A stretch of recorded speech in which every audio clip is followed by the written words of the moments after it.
Korang, jom ambil tahu, pernah tak korang jalan-jalan bazar lepas tu tengok poster iklan macam menarik, tapi bila dah beli jalan-jalan kat bazar Ramadan, nampak poster iklan punyalah mengancam. Tengok gambar nasi lemak, ayam gergasi, harga pun murah.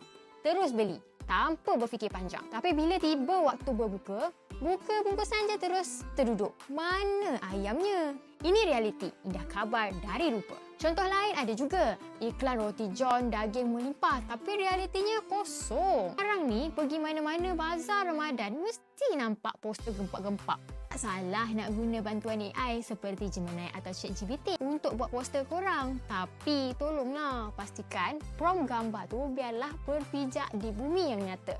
Biar sama dengan apa yang korang jual. Jangan sampai pembeli rasa tertipu, nanti korang juga yang pening bila kena serbu dengan komplain. Iklan mengelirukan seperti ini bukan sahaja mengecewakan pembeli, malah melanggar etika peniaga. Jadi, peniaga bazar Ramadan wajib telus. KPDN sentiasa ingatkan 3 perkara penting iaitu 1.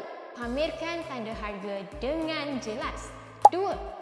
Pamer produk sebenar, bukan gambar hiasan yang menipu. 3. Pastikan kuantiti dan kualiti makanan sama sebiji seperti yang diiklankan. Ingat ya, tindakan tegas boleh diambil di bawah Akta Perlindungan Pengguna 1999. Tak berbaloi untung sekejap tapi kena denda. Jadilah pengguna yang jujur. Barulah rezeki berkat. Karena besarnya setiap pahala yang dijanjikan kepada kita.